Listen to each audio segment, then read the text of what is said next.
Thank you. My name is Clint Hodges. I'm an alcoholic.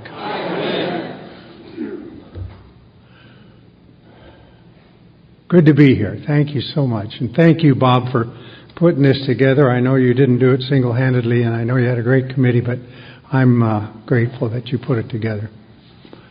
Because these speakers are amazing, inspiring. I know some. I'm just getting to know some others, and I'm glad that you are here. Somebody made the comment that there probably weren't too many new people here. But there may be some people that haven't tapped into the power necessary to make amends the way it says to do it in this literature of ours. And by the way, we're all very, very partial to conference-approved literature. We're all very, very partial to the big book and to the 12 and 12, but we don't want to be worshiping those texts. It's not like that. And where there's difference of opinion about their relative merit, whether a particular paragraph means one thing to one person and something else to another person, is largely a matter of where you are when you read it. It means more to me than it did, both of them, especially the big book means much more to me than it did 40 years ago when I got sober and read it for the first time. It's become meaningful to me in the last 17 years in a way that I never thought it would. 17 years ago, my life dropped out from under me. I had demanded so much out of life. I had demanded that my image carry me through every situation. I was all about my image. I'd gotten sober, been sober a while. I'd gone through law school at night with the encouragement of a sponsor. I had, and I thought that, in looking back on it, I knew that the law school experience and having a license to practice law would, in fact, get me some power. Because I knew in some vague way that even after 23 years of sobriety, I didn't have any power. And I wouldn't have been able to use that language back then, but I really thought that it would make a difference. And it doesn't really help much. I mean, it's kind of fun work. It's the kind of thing that it's easily prescribed. You practice your character defects and call it advocacy and send out a bill. And it drains you a little bit more because you're trying to do things you cannot do. But I loved it, and I still do that work. And I'm glad to be doing it. Maybe because what I did before I went to law school was sell carpets, and that's not something you can really get your passion into. I didn't much care whether those carpets got sold or not. Hard to believe, isn't it, that I just... So I was glad to be doing that.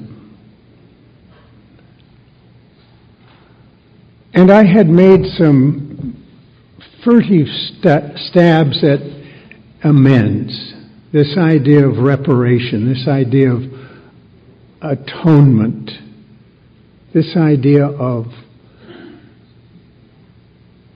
knowing we have wronged other human beings and made a try at evening it all up. But you need power to do that. You need power. You need access to power. Even to make the list that it suggests in step 8, you need power. Wilson says that we have the list already from our inventory. The guys that took me through the steps when I was 23 years sober didn't let it go at that. They said, dig out your Christmas cards, your business list, the whole thing. Scan, of course you have a lot of amends to make from your inventory, from step 4, from step 5. But you need more than anything to absolutely find out everyone. And if you make this little prayer, take me to my next amends and give me the power to make it. You will read all of these lists with something different in mind because you want to be free. You want to be free. And I had not been free at all because I was so caught up in those days with how you saw me. I wanted to be admired. I wanted to be liked. I wanted to be seen as somebody whole and complete, as far as I can tell. I was deluded enough to think that you wouldn't spot the difference.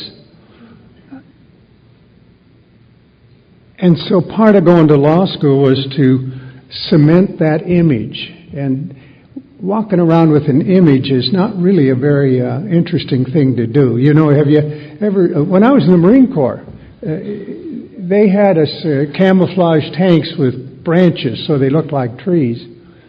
My tanks always looked like tanks with branches on them. And it's not exactly where I wanted.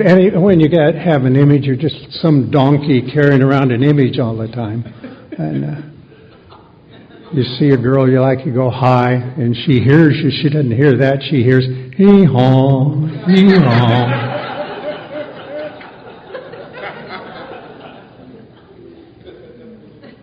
Because she knows whatever she has is not real. Whatever she's got a hold of or talking to is not real, has no real depth. And I was sober. And I was glad to be sober. And I was in AA. And I was going to meetings and I was doing all of that stuff. And at depth I hoped that I could skate through. I had made a little stab at making amends. I'd gone to dental school along the way. And that was a whole tragedy all its own. I won't go into that, but I was thinking when Charlie was talking about fear, I was in dental school after college because one day my dad, who scared me to death, said, well, I was in high school, he said, what are you going to do with your life? And I don't know where it came from, but I said, I'm going to be a dentist. What the hell? What is that? You know. And he didn't hit me, so I thought, well, now we've got some kind of a decision about a career. And I went to college and I went to dental school for 2 years, and that was an awkward period in my life because by then I'm drinking and I'm taking Dexamil they had in those days, a combination of Dexedrine and Milltown, so you're supposed to just, float through, I guess. Keeps you awake a lot of the time. But it makes you shake. You remember when the next morning you're off of that stuff and you shake? That would have been bad enough, but they just come out with a new high-speed air-driven handpiece, and my mornings on Saturday in the clinic were a little colorful. They don't like to hear you say, whoops.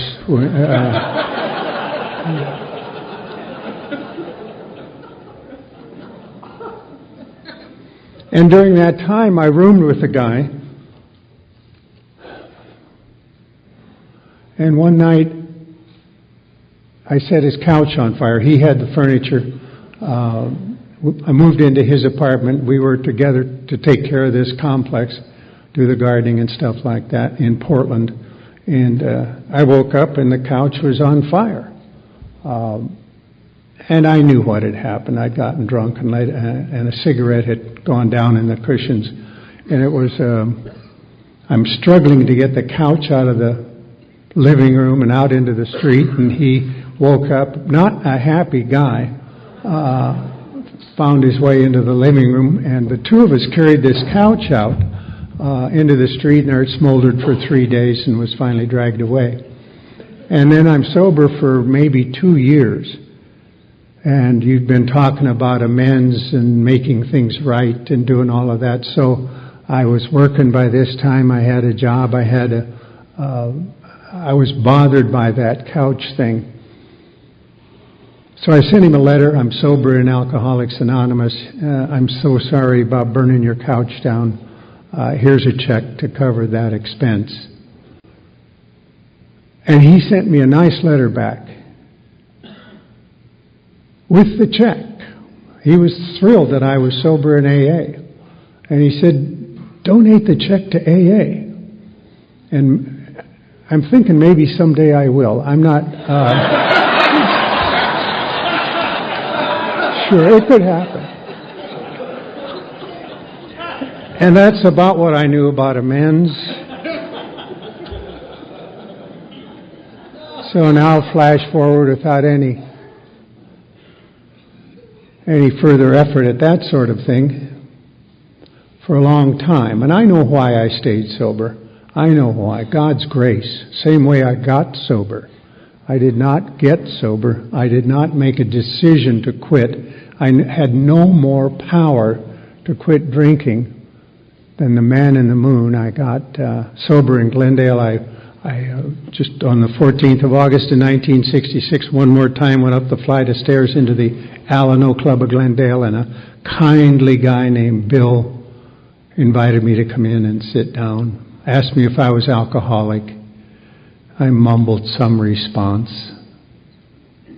Oh, I told him I've been an alcoholic about a month now, is what trying to sell the idea that I was a mild case, that I wouldn't be any trouble, that I really needed to be in out of the weather that hot August day.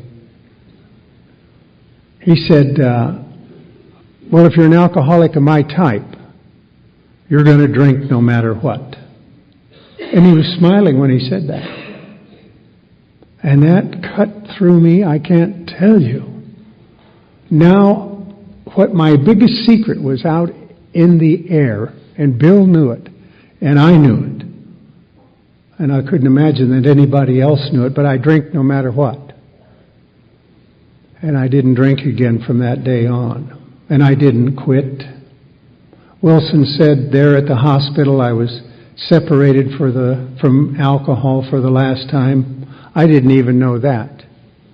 But I felt better.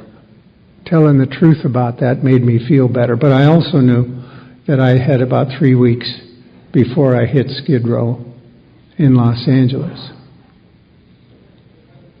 And this doesn't have a lot to do with Step 9, but it does have to do with my growing awareness of the miracles that we all experience here, because there's no way that I was the kind of drunk I was on the 13th of August and didn't drink on the 14th.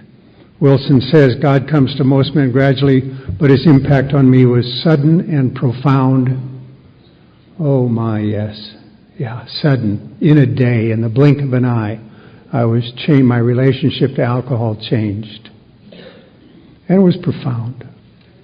I mean, when a power goes to that part of me that needs a drink all the time and heals it up, that's profound, that's deep. And he didn't mull it over. I just had surrendered that I would always drink. And he said, okay. Or words to that effect. I didn't know any of this for a long time.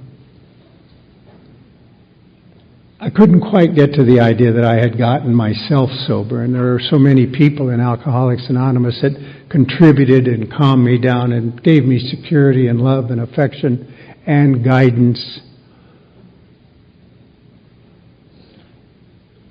that I didn't worry about it a hell of a lot.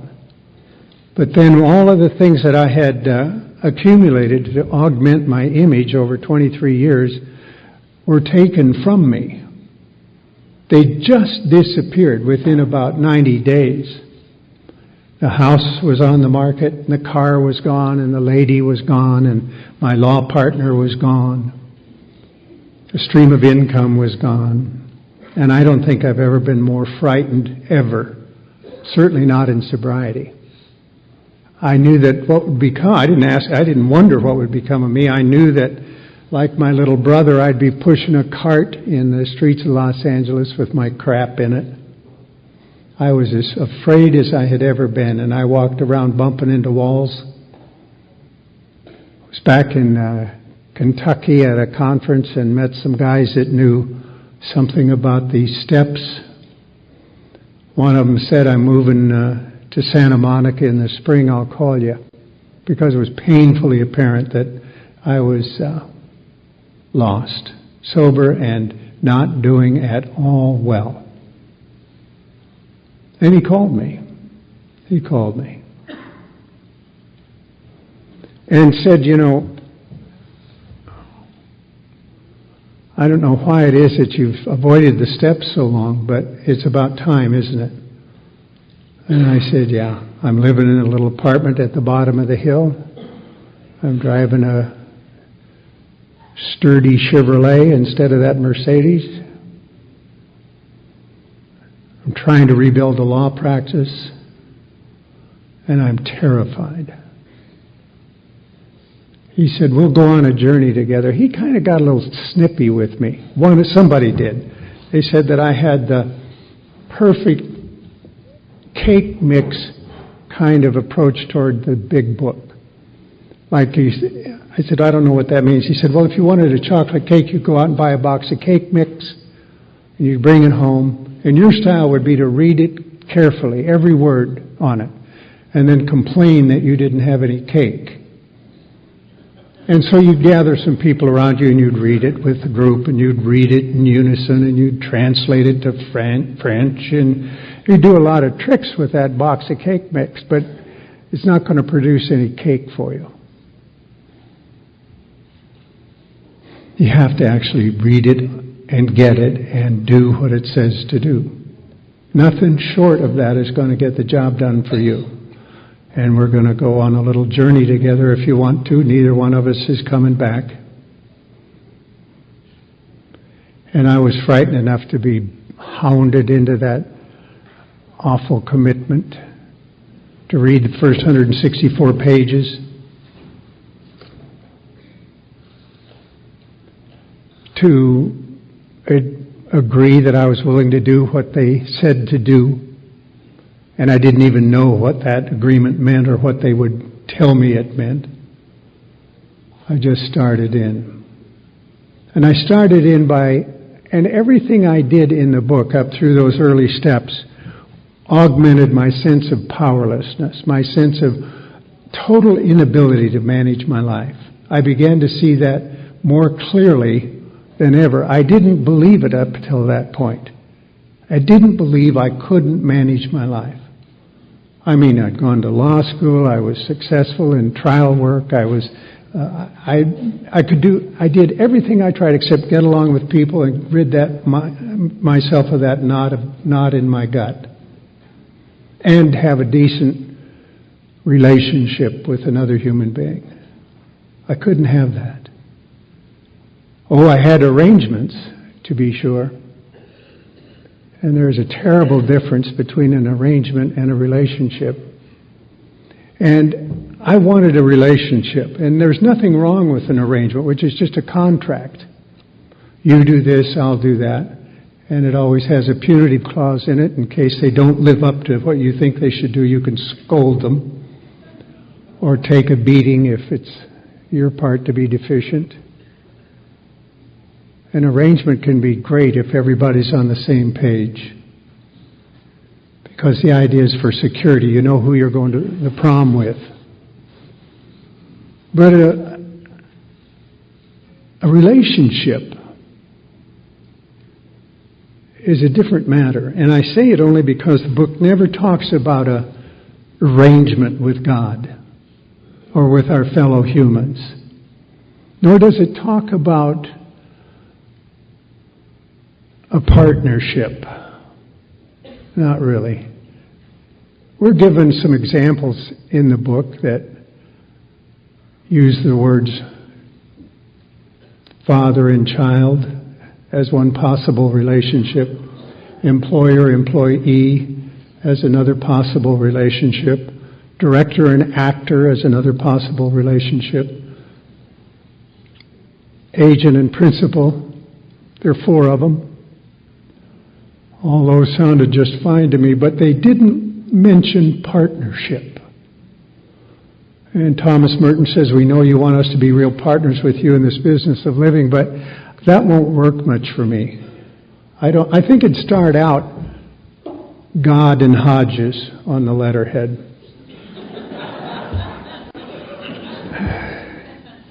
But it would be no time before it was Hodges and God.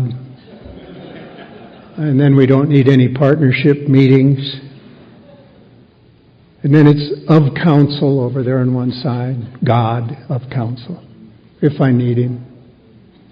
And that had been, I'd tried it just about every conceivable way. I'd been brought up in the hellfire and brimstone of the Church of the Air in Billings, Montana. And I learned by the time I was 14 that God didn't care. I've learned by the time I was probably 5 that God didn't answer my prayers. I learned by that time that He doesn't shield me or anybody else from terribly painful events. My mom got sick with cancer when I was 12. She died when I was 14. And I stood at that graveyard in the low-rent part of the cemetery at Billings, Montana, as they poured dirt on her coffin, furious with her.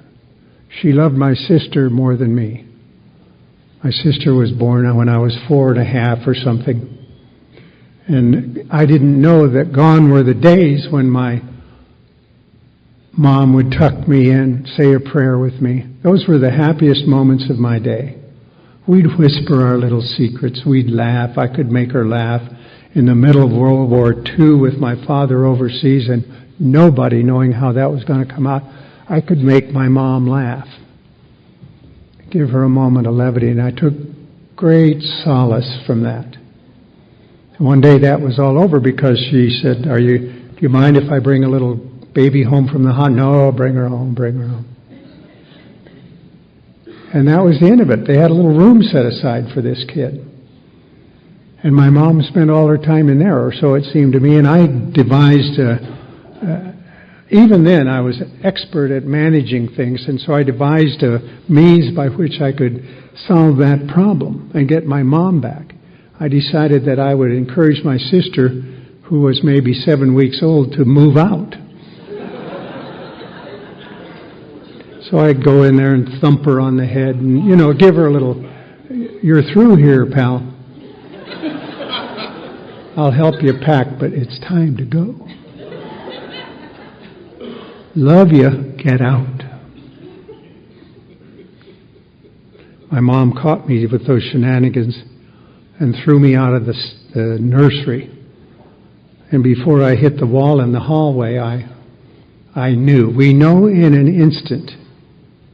I knew she didn't love me. I knew she loved my sister more. I knew she had betrayed me. And I knew it to the depths of my soul.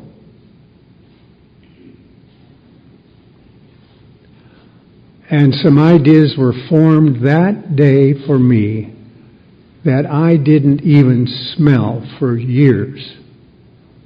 But I had the bad effects of those ideas. When you can't trust your mother, and by reference your grandmother, you don't have much of a chance of being able to trust any important women in your life. And you can't form a relationship on that. I neither respected nor trusted women, and I knew they'd go for it for about 4 years, and then it would be all over. And that's how it turned out.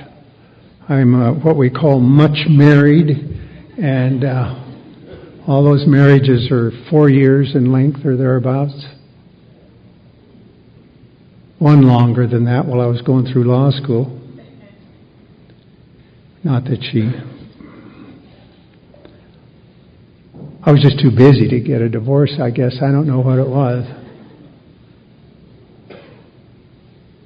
Always uneasy around women, especially the ones that were powerful women, women whose approval I wanted.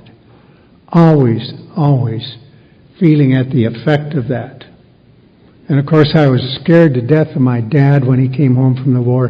He was a bad drinker, and he was quick with his fists, and I just hated to be around him. On Saturday morning we'd seem to be having fun, and then he would reach into the cupboard over the refrigerator and take that bottle down, and I quickly learned that we were not going to see much of him anymore. He didn't want to be with us anymore. And he would drink for a while and then leave the house, and we wouldn't see him and wouldn't see him. And my mom got increasingly angry and increasingly frightened, and we didn't know what was going on. And so now I can't trust male authority figures. I can't trust men that I should be able to rely on, and I can't trust women that should be endlessly supportive of my nonsense.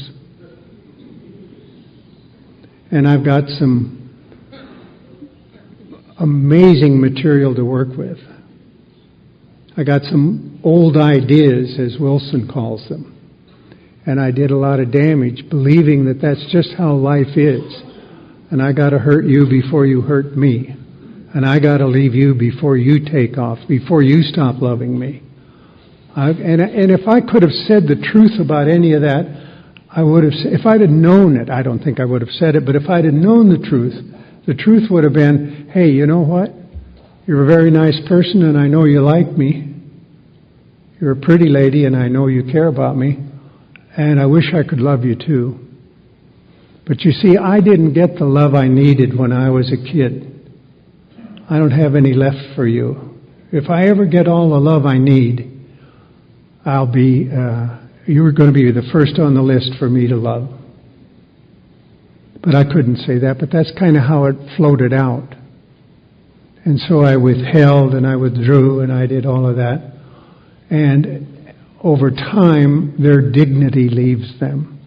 And you add in the joys of alcoholism, and we easily take their dignity away. We easily invade the power of men we should respect. We easily want to get them before they get us. And so it was with that, and I had a twin brother who I began to suspect that my mom loved him more than me. And we would fight. You know, when he's like 7 minutes older than I am. And when we were teenagers, we'd go out in the backyard and go at it. And, you know, when you're popping each other with everything you have, 10 minutes of that is a long time. And sometimes I tagged him, but too often, he nailed me and I'd go down. And I would be impotent and furious and angry and determined to nail him the next time. And there would be a next time with the same result all too often. And then he started competing with me scholastically, and he's a good student. And I couldn't even kick his ass in the classroom. And you kind of get a sense that there's something wrong here. I am deficient in serious ways. And that drink, and then we're 16, and this is my companion. This is my guy. We finally learned how to not give in to the toughs in the neighborhood, but to stand side by side and stay together. And we were formidable. And then he fell in love with a girl. He left me for all intents and purposes. Where'd you go? What happened? Oh, I was with Barbara. And you swallow that. I guess he doesn't love me, not interested in me. And Barbara was clearly giving him something that I was not going to give him. And so he was very taken with her.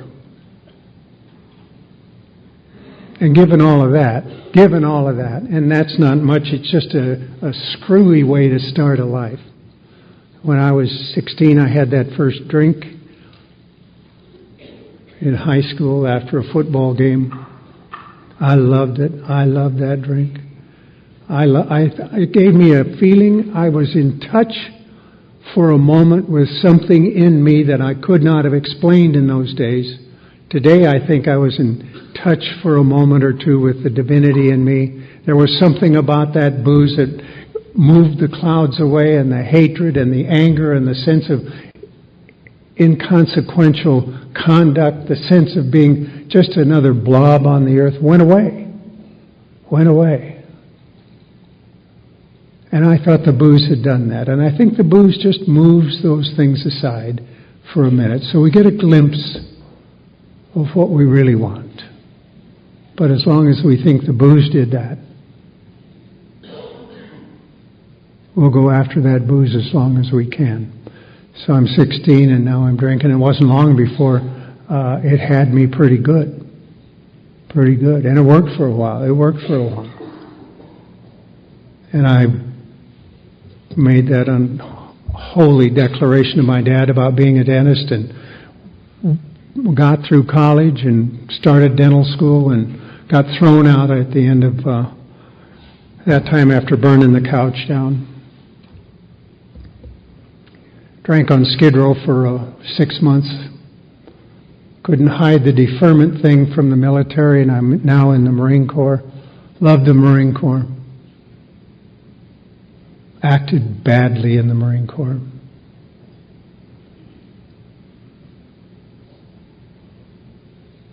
Got out of this Marine Corps. I was an officer, a first lieutenant in the Marine Corps when I got discharged.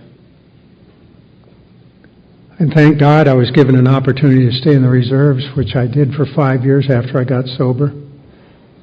And I was so grateful for a chance to put something back in by commanding reserve troops.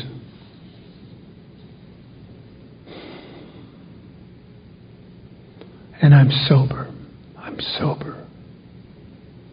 29 years old and I'm sober, and 30 and 35 and so on. Charlie mentioned the yard, Clancy's yard. I'd since moved over to the west end of town, and I like going over to that yard. I'm no great athlete and didn't really pretend to be, but I had the moves, you know. I looked like I knew what I was doing. And I enjoyed that. I enjoyed that sense of exhilaration of just playing. Just playing. And it was easy because there were rules there, like there was in the Marine Corps. And as long as you played within the rules, it was like having a fence around everything, and you couldn't fall off. You couldn't get lost. You couldn't do anything. And it was very, very good for me. And I would take my youngest son over there. He was the only one that lived with his mother in Southern California, and I would go by and get him, and we'd go over to the yard together. And I didn't know anything about what a child needed, and I didn't seem to care much. I mean by that, I didn't look into it. I didn't get the counsel from anybody that was being a successful parent. And I say it only because when it finally came time for me to make amends to that boy, I found out something very interesting.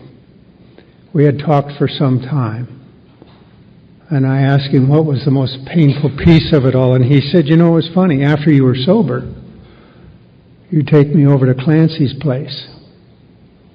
And I was left with a feeling that I wasn't enough. I said, how did you get that feeling? He said, because you never took me alone anywhere. We always went to other adults, and you paid more attention to the other adults than you did to me. And that is so painful to hear that.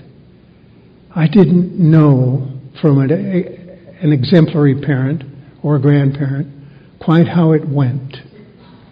I had no idea. And I wept with that. Charlie and I were talking the other day about his relationships with his kids and how sweet and precious they are. And it makes you want to go back and redo it. Now, I have finally, at 23 years of sobriety, this young man is married with kids. This young man is making a very good living in Orange County, California.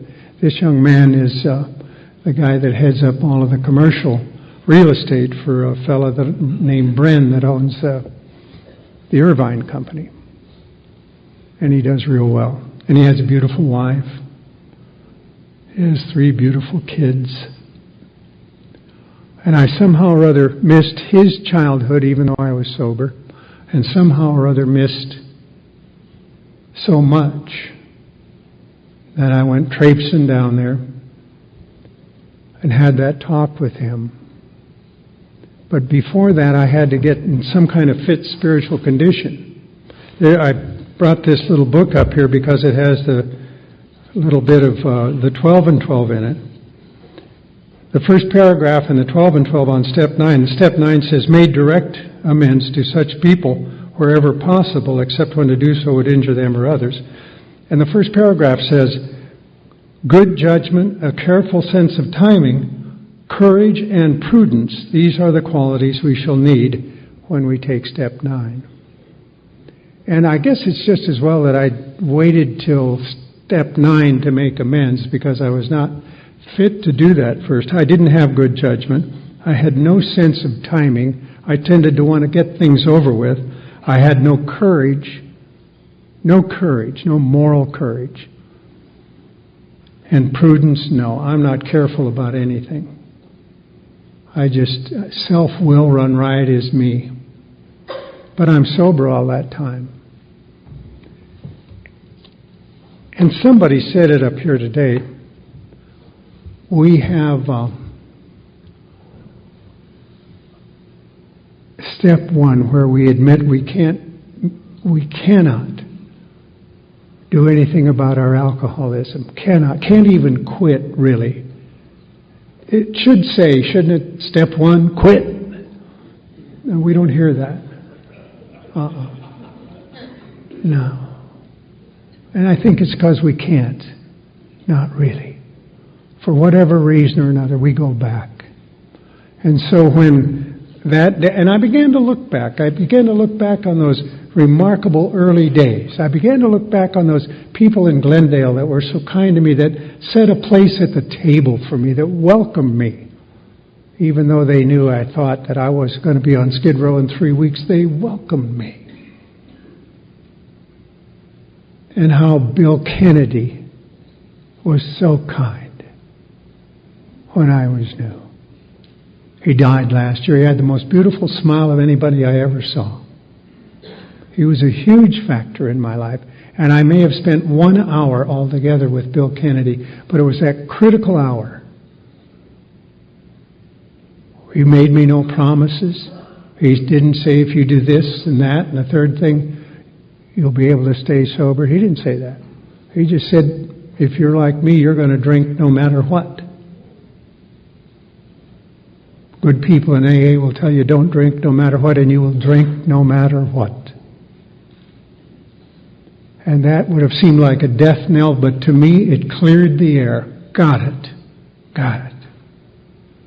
My worst fears have been said out loud, and it gives you a sense of relief, and there's a surrender attached to that. He said, come in and sit down. If you get hungry, I'll fix you a sandwich. We have a little kitchen in the back. And now 23 years has gone by, and I'd forgotten all about Bill Kennedy. I'd forgotten all about any notion that I was as powerless as I was. I'd forgotten about anything except my life was not working for me. And worse than that, I was very terrified, extremely terrified. And we finally got to Step 8, which is making a list of all these people we had harmed. And I went to my inventory for that. That's the last official act I did with that written 4th step. But I took all of those names under suggestion, under orders, and made a list of everybody on there that it seemed to me I could have harmed in any way. And it was a pretty good-sized list. And then I went to the Christmas card list, and I went to this list, and I went to that list, and other names appeared, and I asked to be shown the truth about who I had harmed. Because by this time, I had the solid beginnings of a relationship with God.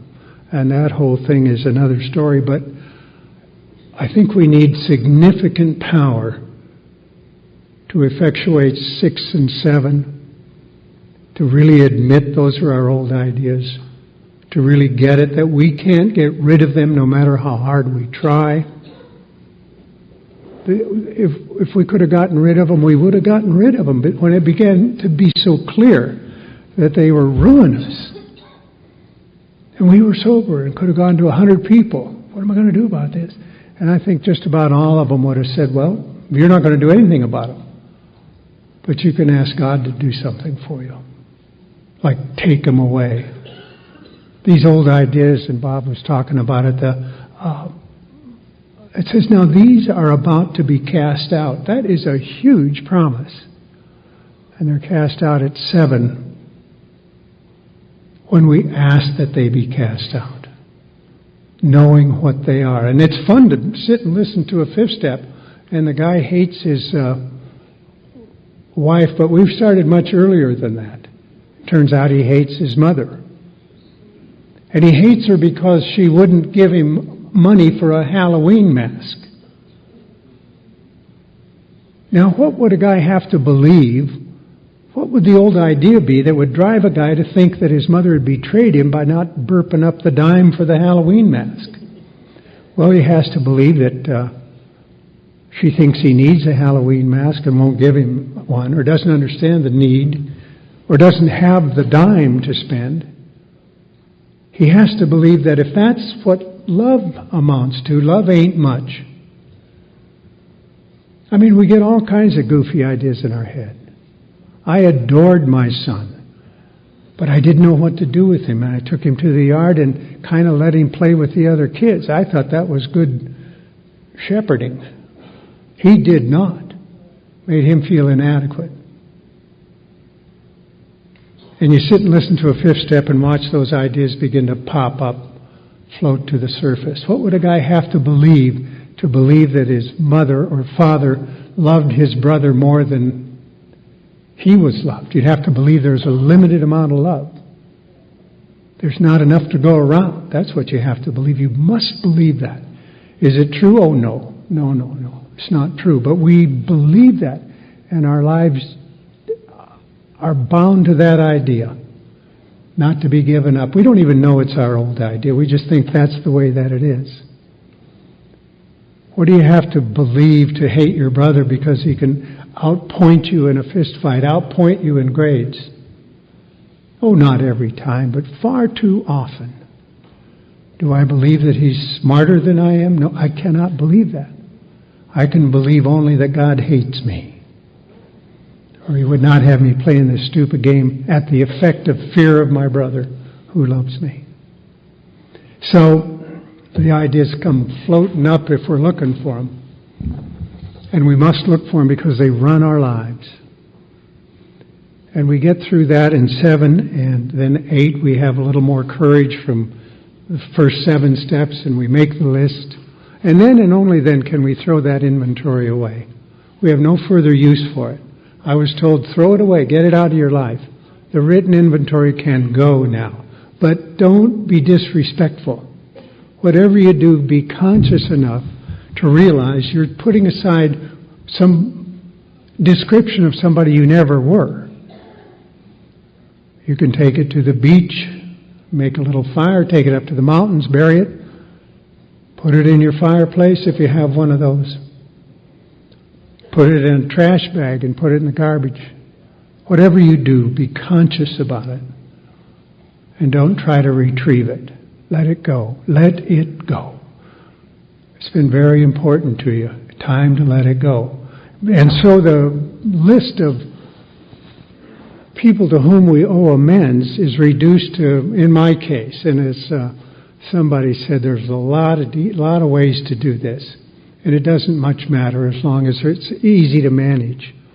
So I wrote those names down on a 3x5 card.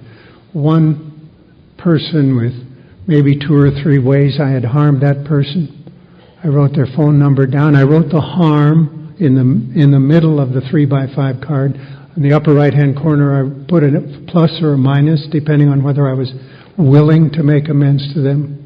They said, tell the truth, tell the truth. If you're not willing to make the amends, it will come. But don't make amends to anybody unless you're willing to do that. And by the way, look up willing. Willing in the dictionary is gladly ready. Can I just conjure up gladly ready? No. How am I going to get gladly ready? You're going to ask for that. Take me to a place where I'm gladly ready to make amends to this person for this harm. And then I had a stack of 3x5 cards. Some of them had a minus, some of them had a plus. And I sat down with this guy that was taking me through, and we looked at them. And there were a significant number of them where, when it got right down to it, I had not harmed the person. I might have thought bad thoughts about them, I might have resented them, but unless I actually harmed them, he said, no, that's not for that. What about if I gossip about? No, don't go to somebody and tell them you've been gossiping. That's except when to do so would injure them or others. What will I do to make amends? You will start talking very highly about that person to the same people you badmouthed him. Oh, what an order.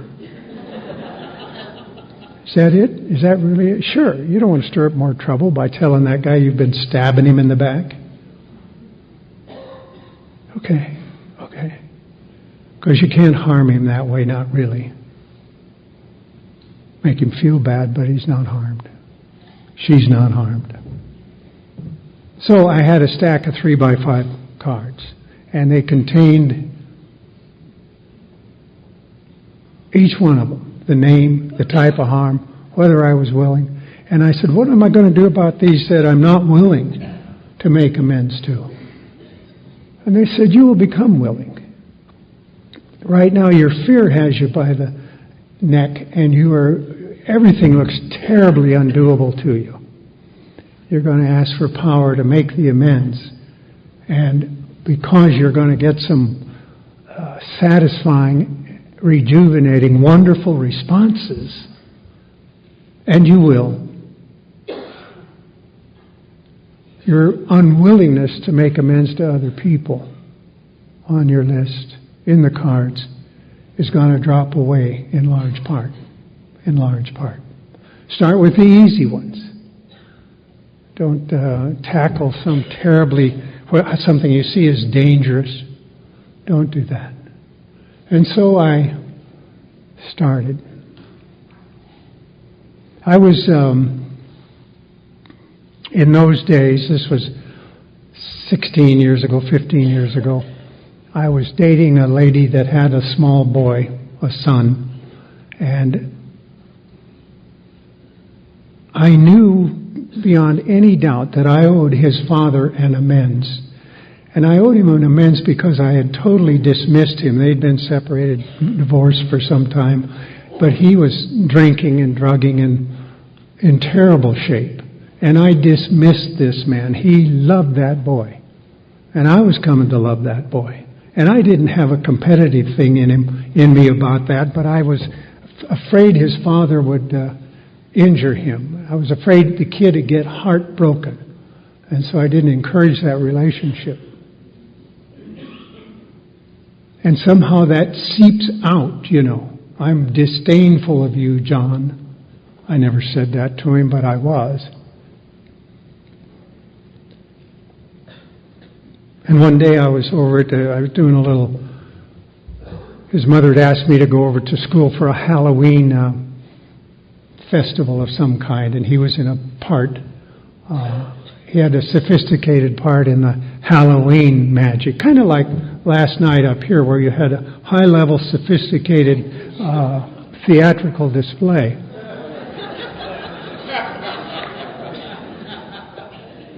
And he was up there, and he turned around, he saw me, and he waved. And then I looked over here, and his dad was in the room. And I thought, oh, man.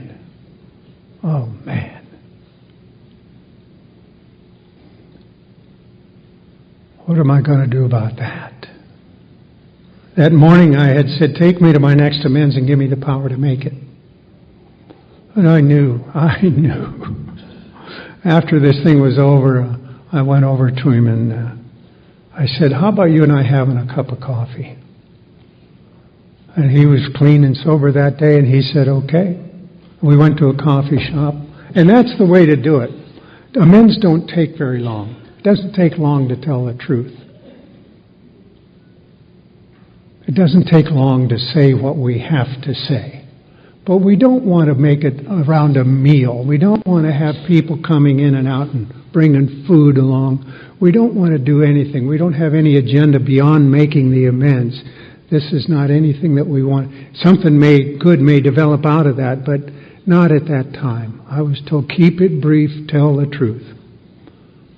Thank Him for meeting with you. Tell Him that you've been looking back over your life and you've made a lot of huge mistakes involving other people. He's on the list. I'm here to make amends to you. I'm here to clean that up if we can, and I hope we can. And so thank you for meeting with me. And here's the amends. Here's the harm that I see that I have done. And you tell them the harm. And you ask them, do you need to tell me how any of that made you feel? And sometimes they do, and sometimes they don't. Once in a while, one or both of us will be crying by this time. Is this a participation? No, never mind. And you, as it says in the 12 and 12, judgment, courage, and it's very much a feel your way through the thing. And if they say, yes, there's other harm, and he did. He had his own list that was pretty extensive. And you just sit and listen to it. And it's not easy to hear. And finally you get down to the last question, what can I do to make this right with you? And I asked that question. And at this time we were, this lady and I were talking about setting up a household together. I had come to love that little boy very, very much. And I didn't know what he would say about that. I thought he'd say, stay away from my kid. He said, after thinking about it for a long minute, he said, take care of my boy. And a crazy man named Don Pritz had told me 6 months earlier that whatever the answer is to what would you have me do to make this right, that is very important assignment for you. Don't dismiss it out of hand. There's no better way to know God's will than to honestly and fully and completely respond to whatever you're asked to do. And I did it with a heavy heart. Oh, God, when my kids were young, I was an undependable and dangerous parent. Dangerous. Why, my dad's example was just all I had to go on. And I didn't want to take another chance. But I had my marching orders in effect.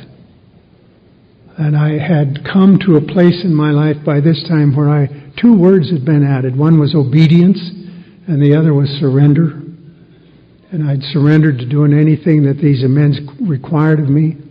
And I was obedient to the precepts in the book and to what God would have me do as long as I knew it.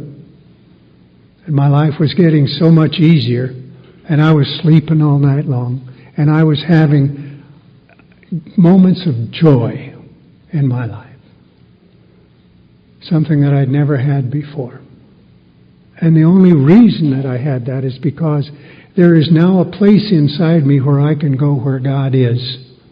He's inside me not like a BB in a glass of water, but like the ocean is in a wave. And there's no other way to really explain that or describe it. But it's extraordinarily important to me. Because I'm a seeker. I am a seeker.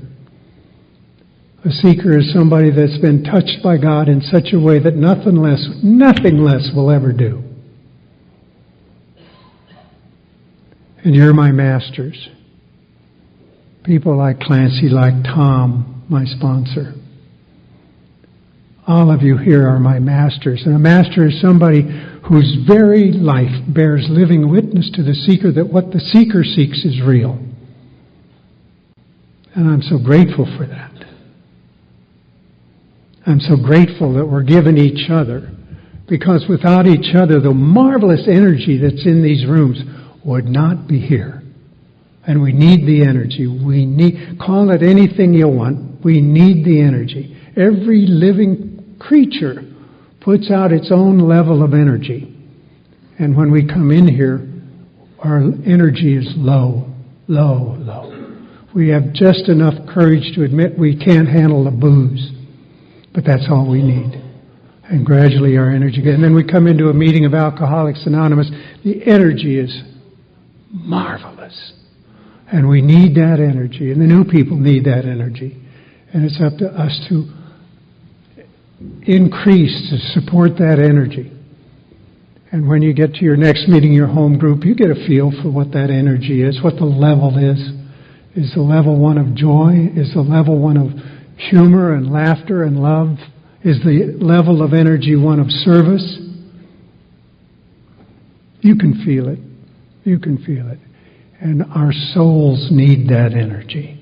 That's why this is such a special conference. The energy is high.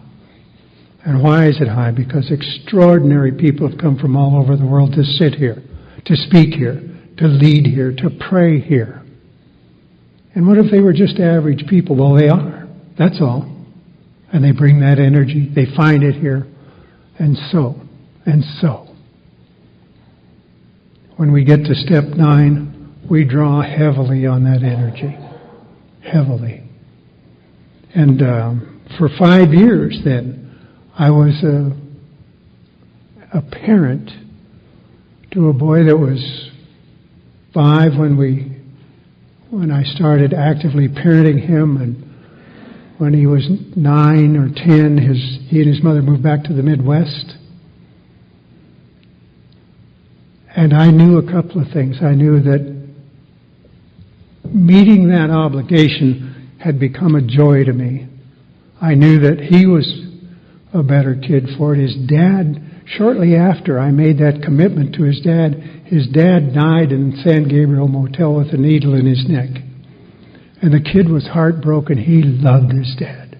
And his dad loved him. And I was the predominant male figure in his life for a while. And I loved him. I loved that boy. And he loved me too. And he was shattered when his dad died. And I never, ever, by any tone of voice, suggested that wasn't the right dad for him. I respected how he felt. I went up to Portland. Carl met me at the airport up there, my brother. I'd harmed him. I made amends to him for that harm. I flew back to Roanoke, where my dad had been buried many years.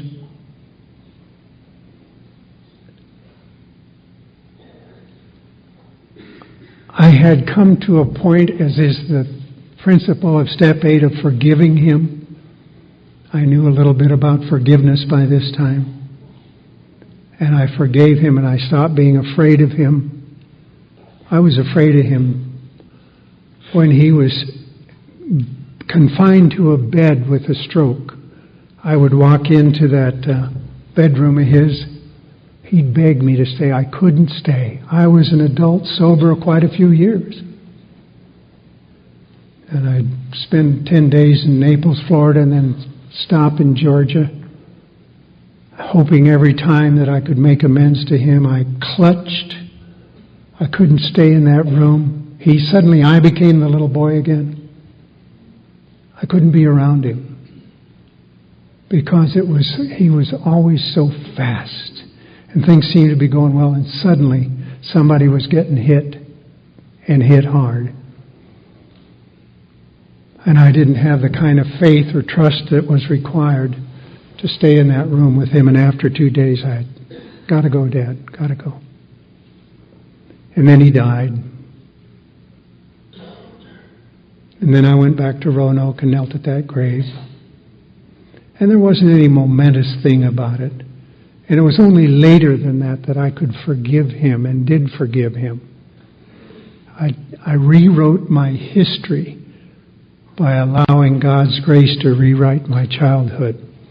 It was, Sandy tells such a wonderful, rich, powerful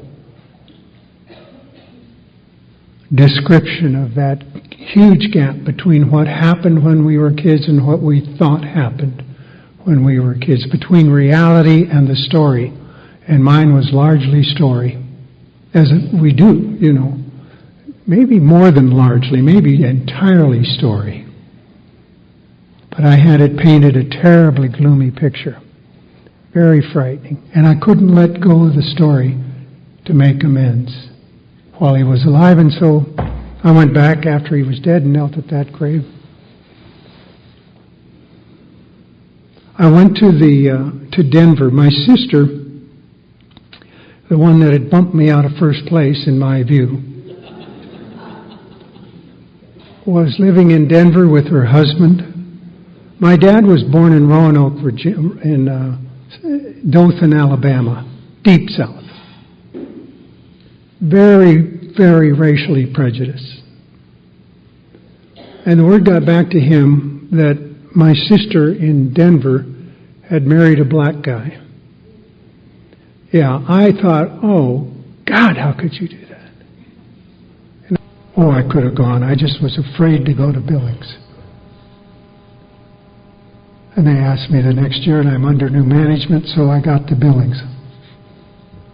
A friend of mine, a lady in Al-Anon, had gone up on the same flight with me. She was speaking at the same conference, Corinne. My mom a letter, and I did that. He said, bury it out there in that graveyard. I had the letter. She handed me a shopping bag. She said, you'll need this out there. And I looked in, and there was a liter of water. There was a pair of shears. There were some clippers. There was some everything I needed. Some rags. The snow was off the ground in Billings. I didn't realize it then, but almost 40 years earlier I had stood at that grave while they buried her and said, you don't love me, I don't love you either. I didn't cry. I don't love you. I don't love you. And I was disobedient to the point of cruelty with her. And then Step 8 has a forgiveness component. That's the principle of Step 8. And atonement is the principle of Step 9. And I had to come to a place where I was willing to make amends to my mom. And before I could do that, I had to forgive her those terrible slights, real and imagined. And there's no memo on this. She'd been dead many years. And I had, to my detriment and the detriment of people around me, carried the resentment and the sense of injustice all day long for many days. So I knelt down there, and I kind of got the leaves off the little marker, leaves from the prior fall. I had started to cry a little bit when Corinne gave me that shopping bag because there was such a odd love in it. This Al-Anon member, a good friend of mine today, cared enough to lug all of this stuff clear on that flight and give it to me. And I'd had a guy that drove me out to the cemetery, and we finally found a marker that was my mom's, Virginia Marie Eaton, and then there's a date, a year she was born, a dash, the year she died, and just the dash represents a life. It doesn't seem, there ought to be more somehow. But it was a life of integrity. It was a life of love. It was a life of courage. It was a life of hardship. It was a life of a very painful death of cancer. And I had missed her horribly. When I was younger, she'd tell me to mow the lawn. I would mow the lawn after getting a few beatings. She'd say, clip around the sidewalk. I would never clip around the sidewalk. That's my little line in the sand. And those clippers that Corinne had given me, I took them out and I started to clip around the damn marker. The thing I would never do. And the tears started again.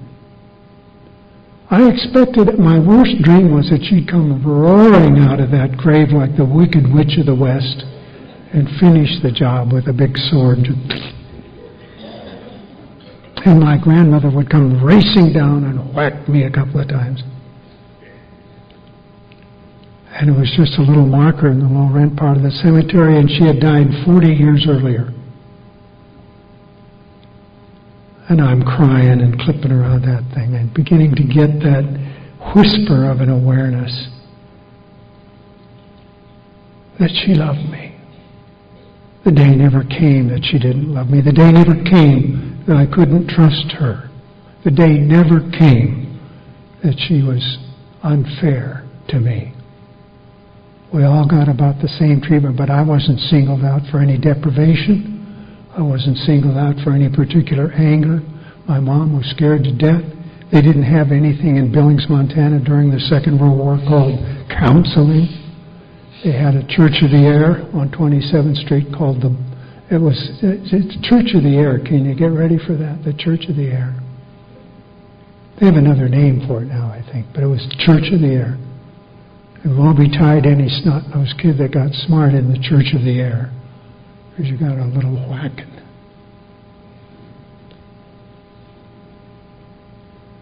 And we sang all those songs that meant nothing to me.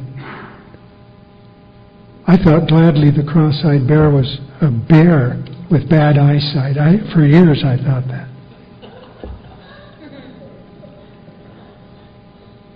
It never touched me. But the tears started, and I was able to stay out there that day, and I had a strong sense for the first time in my life of crying all my tears, of weeping the unshed tears, because I saw that she always loved me. I saw that I am of her. She has no choice. She must love me. If she doesn't have some pathology going on, she's going to love her kids. That she loved me. And I could have trusted her, and I couldn't trust her. The decision she had to make because she was so frightened, because money was so scarce, because the allotment check was iffy, seemed harsh to me, but they were the things that she had to do, because who knew how that war was going to last, how long, and how it was going to come out. And I never saw that. I never saw how beautiful she is. But I saw it that day as I knelt there clipping around that goofy marker and crying. And those marvelous people in Billings, we talked about it at that conference that weekend. And they were kind enough to take me out the next day, Sunday, before it was time to get on the airplane. We found that, again, I walked down and stood in front of my grandma's grave. Suddenly I respected her where I never had before. I thanked her for her unwavering hand. I thanked her for consistency. And I walked out of that cemetery that Sunday and got on the airplane, and a different person. I was no longer interested in running anybody to earth. I was no longer interested in protecting myself against women. For the first time in my life, I could be friends with a woman. For the first time in my life, women were something other than a sex object or an enemy. I had harbored all of that from the time I was 14 until I was 54. 40 long years. 40 long years. with a lot of failed relationships. Well, they weren't relationships, a lot of goofy arrangements in that time. And I got back, and Corinne called me and said she just heard from one of the Al-Anons up there. They had made a decision to go out every year after the snow was off the ground and make sure my mom's grave looked good. I mean, that's a lot of love.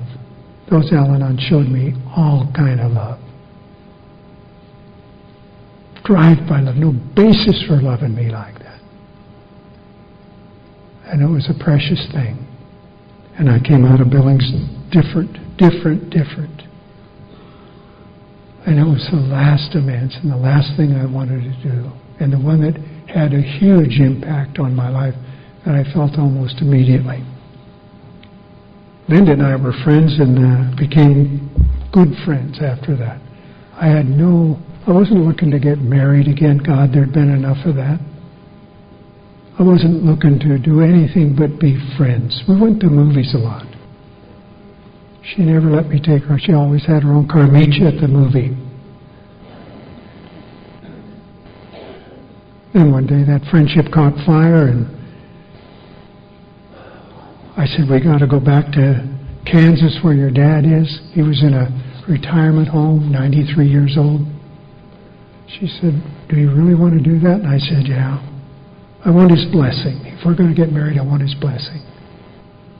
We found that little retirement home, and he's a great guy, a Catholic through and through. And he had just found out that he was in a Presbyterian retirement home. Yeah. Gave him a few bad moments, I'll tell you. So I liked him for that. I sat in a little chair in his room, and he and Linda were sitting on the bed.